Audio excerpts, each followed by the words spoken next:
Chubb, Wyatt Teller, DPJ's final season in Cleveland, but we start with our favorite thing to do in the summer, get mad about PFF rankings, or for the rare instance, agree with them. Earl, what are we agreeing with or disagreeing with today? All right, so we was putting some show content together yesterday. PFF have released another ranking that we're going to argue about, and this one is specified the best defensive player per position in the AFC. Steve, you can take tag board 4, and they named Myles Garrett the best edge rusher in the AFC. So just to, throw some names out there, I threw T.J. Watt out there, Joey Bosa, I'm pretty sure some others that I didn't think about. Like, definitively, is Myles Garrett the best edge rusher in the AFC? Jason, you're up first. Yes. Garrett? No, you're right. I was like, I will say, so we might as well just go all in. When I saw the comment, I said, well, PFF already had him rated like 92 and a half. 92 and a half. I think Micah Parsons is second, correct? Correct. They already got him there. So if he was already doing that, the next question is, are there any other positions or any other players that are higher than his 92 overall at other positions? Because not only am I saying that Myles Garrett might be the best edge rusher in the AFC, that's definitive. He's probably the best edge rusher in the entire league. That's pretty much definitive too. He might be the best defensive player in the AFC, period. Not just the edge rusher. He might be the best defensive player overall in the AFC. In the NFC, I'm not sure, but he's either one or two defender in the league. So when I look at it, and here's the shame about it. The shame about it is this: he could get better. Yeah. Like he could have better numbers. He could be more impactful. He can be dominant, and dominate. Remember, there was a time where Myles Garrett was just really hitting quarterbacks and just laying on them. Like, he would hit the quarterback. I'm like, Myles Garrett is getting too many penalties. I think that was around 2017. I remember him just landing on quarterbacks. Now you see it where Myles Garrett is not getting those levels of penalties, but I would rather see him actually be more aggressive. I've always said, I've been on record saying he should be more dominant against the run. I like to see more tackles for loss. I like to see him in the backfield penetrating more. However, Greg Newsome did say something about Jim Schwartz's defense. He said the way he has our guys up front just attacking is way different from what we see. So I think we talk about Deshaun Watson, and I've been very bullish on Deshaun Watson and what he's going to do. I think Nick Chubb's going to have a great year. But I think Myles Garrett, this may be the perfect time. If he's ever going to win Defensive Player of the Year, he can do it this year. And if there's ever going to be a time, he might want to get it done this year. Yeah, so when Earl sent us the topic, the question was, is Myles Garrett definitively the best edge rusher in the AFC? I'll hold off the NFC guys because I didn't do the dive on that. But we all know the saying, men lie, women lie, numbers don't. So with that, I did what I do. I got numbers to prove that Myles Garrett's definitively the best edge rusher in the AFC heading into next season. You could go at the career stats, you go all the way back you want, but I'm looking at last year, what players did, and how that projects to 2023. And the other guy in the conversation for best edge rusher in the AFC, Joey Bosa is good, but I think it's Myles Garrett and T.J. Watt. I think that's 1A and 1B, 1 and 2. Myles Garrett, as I will prove, is definitively 1A. Last season, Myles Garrett, 16 sacks in 16 games, despite facing the most double teams in the league. That's 1 sack per game, right? Mm-hmm. T.J. Watt had 5.5 sacks in 10 games. That is 0.6 sacks per game. When you look at QB hits, QB hurries, and total pressures, Myles Garrett averaged 1.63 per game in totality. T.J. Watt, he averaged 1.2. Edge, Myles Garrett. You look at their overall grades in PFF. Pass rushing grade, Myles Garrett, number 1. T.J. Watt, number 19. Overall grade, Myles Garrett, number 1. T.J. Watt, number 34. So, definitively, based on the numbers, Myles Garrett is better than T.J. Watt based on the statistical portion moving forward. Now, we always hear the argument when you look at the numbers because it's hard to argue numbers, right? They're facts. That's what happened. People say the eye test. Well, Myles Garrett disappears. T.J. Watt makes more plays in big moments. You could debunk that depending on what stat you want to fit your own narrative. And I can't tell you your eyes are wrong. Like, what you see is your own opinion. I can tell you I see something different, and we may disagree on what we're seeing.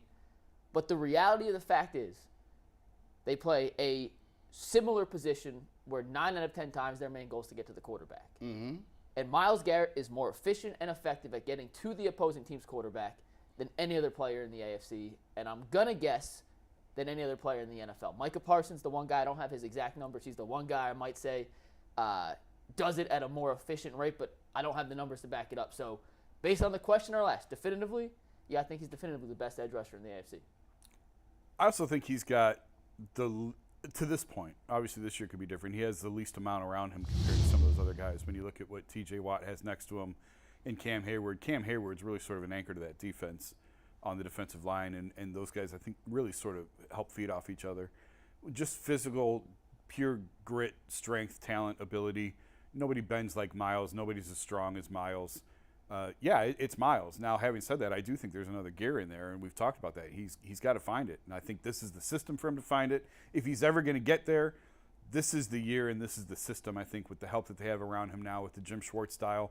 Part of the reason that they chose Jim Schwartz to run this defense was they felt like it was the best fit for Myles Garrett, and Myles Garrett to sort of unleash him and make sure that he can reach his full potential. So if he's ever going to get there, this is the year it's going to happen. Why does it seem like there's a little bit of a love-hate relationship with Myles Garrett? And when I mean love-hate relationship, there's certain players who we love. Like we loved Anderson Varejao, right? Yeah. There's certain players like we love Joe Thomas, right?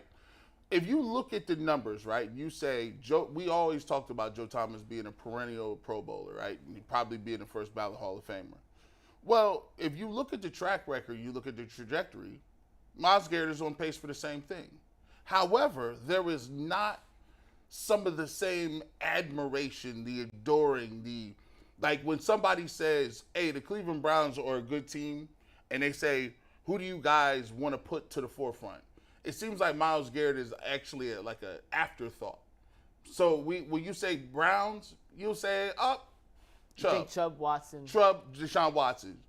Even though Chubb and Watson are not as good as Myles Garrett at what he does. Why is that? I think fantasy football plays a part of it.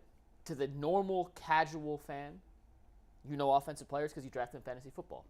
Deshaun Watson's QB forward in the ADP average draft rate. He's a second-round pick. Nick Chubb might score 20 touchdowns this year. Got to get him in round 1. Oh, he might be there in round 2 because he doesn't catch passes compared to a guy like Christian McCaffrey.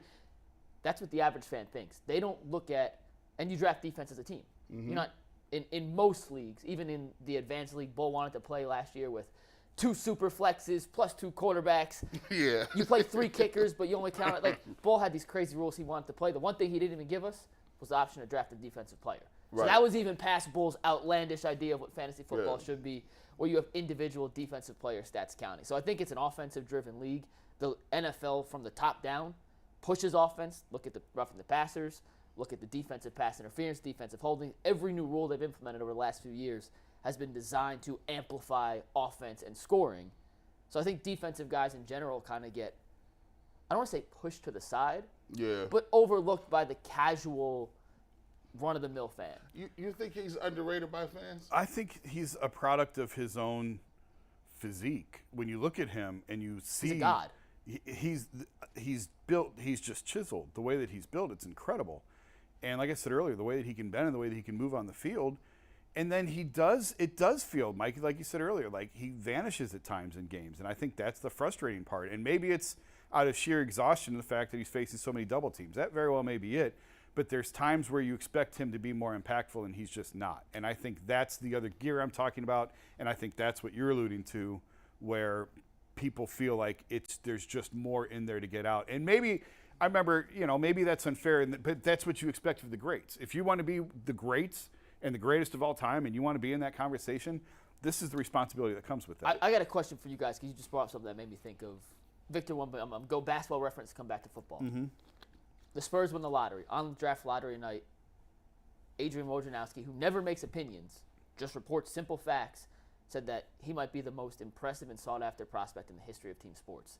Chris Broussard, who I think says some outlandish things, said if he's not Hakeem or Kevin Durant, he's a fail. His career is a failure.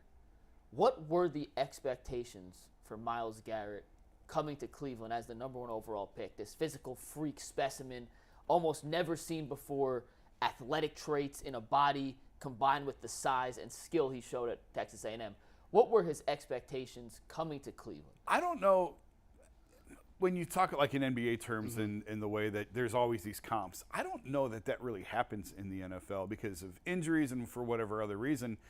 I don't recall, and maybe I'm wrong, and correct me someone if I am, but I don't recall like he's another Bruce Smith, he's another Reggie White. Like he came here under the presumption that he's this monster physical freak, this incredibly strong guy who is a terror coming off the edge, who has an injury history. That was the thought coming in, and where's the motor? Now the motor's proven to be fine, like his motor's fine, but I don't recall any big like great comps when he first came.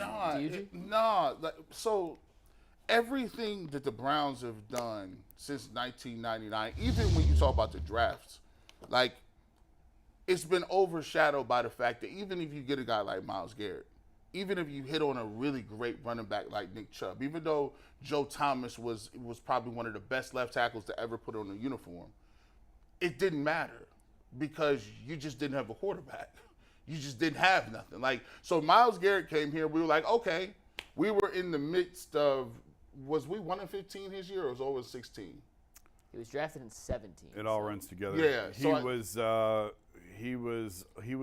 0-16. I think. Now think about that. So he was great. I think he had almost 7-8 sacks. Past that, his rookie year, he's always got double-digit sacks, right? So think about how he was always good from the start. He was dominant from the start, but it didn't even matter. Yeah. We were so bad that it was like, we didn't have a quarterback. We didn't have any skill positions. So it was very difficult to judge and to kind of gauge exactly who he is and what he is. And to be honest with you, if you go back and look, for the most part, if Myles Garrett was playing for playoff teams, Dallas Cowboys, Bills, was playing for teams that are good, he'd have a different level of stature, right? He'd have a different level of notoriety, even though he's that good now. Yeah, I mean, and Earl, I'll let you hop in 1 sec, but quarterbacks impact winning and losing 15,000% more than any other individual position on the field. You could be an unbelievable defensive end, and if your quarterback's trash, you're not going to win. We saw that for years. I guess 4 of his 6 years here in Cleveland. So maybe that has something to do with it too. What's up, bro? Let me toss all this at y'all. First of all, I think I'm inclined to agree with Jason here. I think there is another gear. There's another level that he needs to get to get that respect as the quote-unquote best overall. I feel like the helmet incident kind of holds him back a little bit when you talk about the love-hate relationship. And I also feel like that, there was no player comps, but it seems like to me Bruce Smith is the guy that he's aiming for. It's like that's the ghost that he's chasing. You see Bruce Smith being the one who enters him into the Madden 99 club. You see Bruce Smith being the one who he talks about working with a lot, trying to perfect his game. So all things considered with that, I think you go back to that 2017 draft and the Browns was coming off an 0-16 season. I think the expectations wasn't that high, but any expectation that was there, I think he's exceeded it. Yeah, he's the best defensive end, hand in the ground pass rusher in football right now. And when you draft a guy number 1, especially at a non-quarterback position, can you ask for much more than have him being the single best player at his given position? Like I think Earl's right. No matter what the expectation was, there's nothing he's done that hasn't let him live up to whatever bar he was set. And I'll say this. He doesn't have the accolades, but if you want, like, pass rusher, skill for skill, size for size, strength, ability, bend, rush, the ability to get the ball from the quarterback, I'm going to keep it real. He has, some of the greatest like Chris Dolman is a great pass rusher. Kevin Green is a great pass rusher. Pat Swilling is a great pass rusher. He's been better than them for a long time. And these are are gold jackets. They got the gold jackets. And when you say Bruce Smith, to me, Bruce Smith is a longevity guy.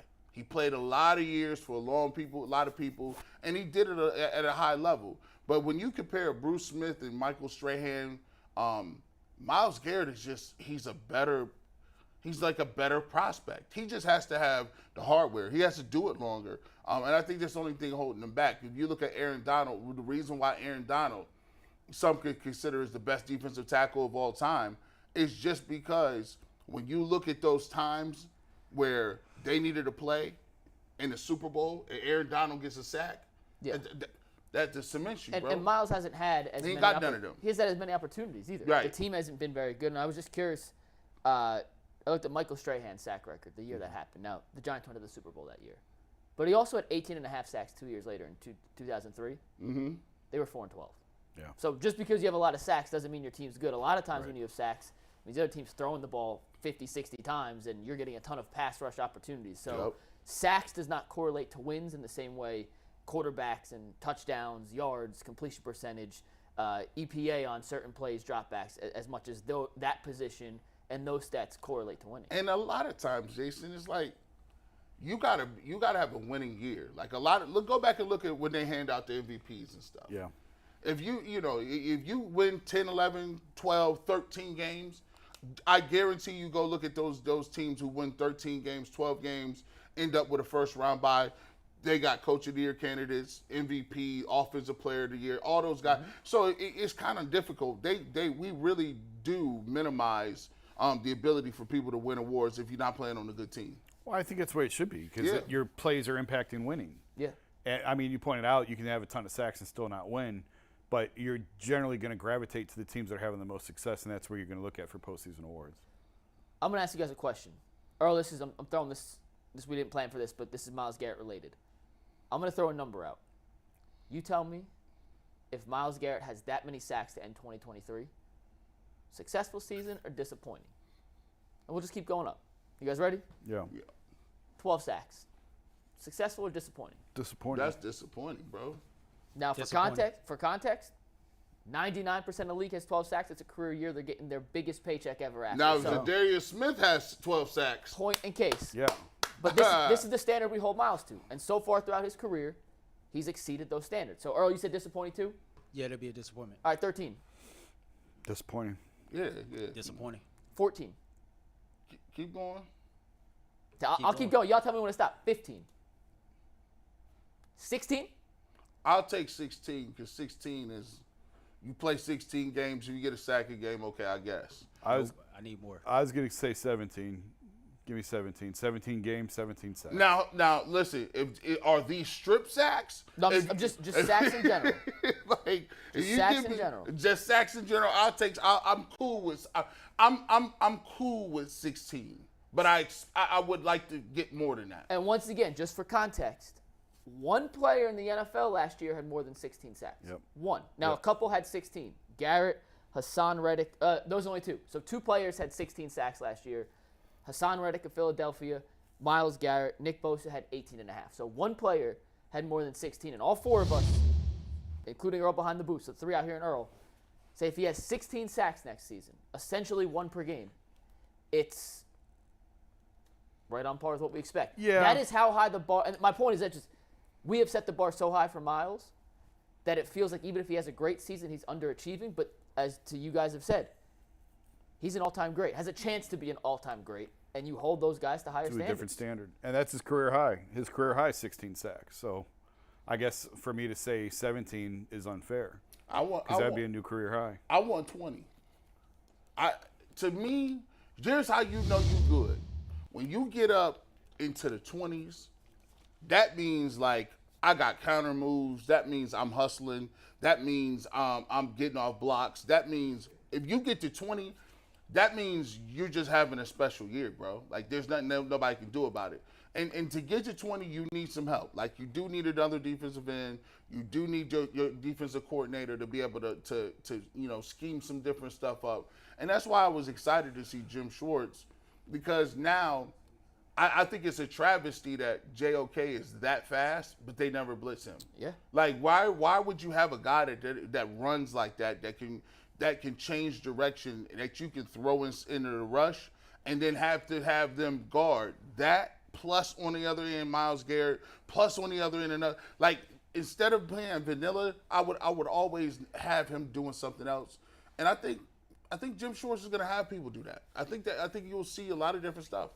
I don't want to get too caught up also in numbers, because I just looked it up. Micah Parsons had 13.5 sacks. He had less than Myles, but it feels like his sacks were more impactful or came at bigger moments. I would take 13 or 14 sacks from Myles with a big strip sack in the fourth quarter. Oh yeah, when the game's on, you know what I mean? Yeah. So I think, and that's where I think some of what we feel like has been missing. He's provided some of those, but it feels like there's more opportunities there. And I'll trade pure empty numbers. I'll trade a first quarter sack for a fourth quarter turnover. And remember, you can feel it. Like when you get to J.J. Watt, the years that he was with the Texans, that he was that dude. Yeah. J.J. Watt was getting 20-some pass deflections in a year. Right. And it would be that. It was like, we've never seen a guy knock down that many passes. Like he was just, you know, when a guy done got to that level. I look at Strahan. And when they when the Giants played the Patriots. Yep. Strahan, Tuck, and Osi Umenyiora, bro, listen, they were. I think Matthias Kiwanuka was on that team too. He was. First round pick. Yeah, they had multiple rushers, but what was devastating was now you had Strahan out on the edge where you couldn't double him. And it just seemed like he was just everywhere that year. It was like, bro, the Giants is just unstoppable. You know, Reggie White had his time. We talk about Lawrence Taylor. Aaron Donald had his time. Michael Parsons is a guy who 13 sacks, but I feel like them is impactful sacks. Yeah. Just you feel them. It's the gravity. You get them in the fourth quarter. I think Chris Jones for the Chiefs, he comes up very big. I thought he had a great AFC Championship game against the Bengals, but you'll know based on how you see the game, it just feels like there's nothing they can do to block this guy. He's everywhere. So there's another level, and I think Myles Garrett can get there. Yeah, Jason made a great point, and I apologize for looking at my phone. I'm looking up a stat. The sack number by itself can be kind of meaningless.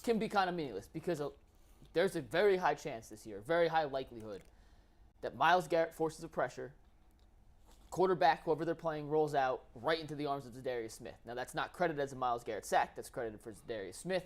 Myles Garrett may have 15 of those this year and come away with like 11 sacks by himself, and Zadarius Smith has. So I think the team sack total is something to look at. But another number that I'm going to add to our weekly stat graphics and something to look up here. It's on Pro Football Reference. Anyone can look it up. It's not super advanced analytics, but it's something to watch. They do something called total pressures. So it's QB knockdowns, pressures, and hurries. And hurries, how they categorize this, is based on a quarterback if he has to throw the ball before he's ready. Obviously, if there's a hurry. Pressures is when, even if he doesn't affect the throw, he pushes the offensive lineman into the quarterback's pocket so he can't step up, and then quarterback hits. And they combine those with sacks for a total number. And I looked at it last year. Micah Parsons had 65. Myles Garrett had 60. Okay. They both played 16 games. Top two numbers in the league. Joey Bosa was right beneath them at 59. That's a good stat to look at, the total impact of a pass rusher to have. So that conversation we just had is going to make our stat graphics better for the upcoming season, or I'll show you all where to find those stats. But at the end of the day, whether it's 12 sacks, 14 sacks, 16 sacks, I sat in your chair 2 weeks ago and said I think there's a chance he could break the single-season sack record this year based on the other guys on the defensive line, Jim Schwartz, and how good I think Myles Garrett is. But I want to see that total combination of hits, sacks, hurries, and deflections in between that 65 to 75 range. That'll be an elite all-pro caliber season from one Myles Garrett. Before you go, G, what's up, bro? So before we shift gears here to put a bow on this, as I'm hearing this conversation take place, I think for me, if Myles Garrett had 13 sacks and let's say he added on 20 more pressures, but 4 or 5 other defensive linemen had about 10 sacks this year, I'll take that over a 20-sack season or Myles Garrett breaking the sack record. A topic for another time is we talk about, because we always get in the trade machine over here, and we always talk about what it will take to get what it'll take to get this person, that person. One of the topics is I want to know, besides the quarterbacks, what position player would bring you back the biggest haul? And I actually think, if we looked at it, I think Myles Garrett would probably, if you look at it in the league. On the Browns or of any player in the league? Any player. No, Micah Parsons would get more. He's just younger. How old is it, Michael Parsons? Last year was his second year in the league. He's like 12? Yeah. Okay. I mean, last year he was a second-year player last year. Right, yeah. And he's not saying he's better than Myles Garrett. He's just significantly younger. The contract matters. Yeah, contract, yeah. So, yeah, I would think defensive ends will be in that mix. I actually have it. And Earl, I see you waving. I'll get you to one sec. But I have it on my list of topics. What would each Browns player get back in a trade in terms of draft capital? Total speculation, but I think that'd be fun one day. Earl, what's next?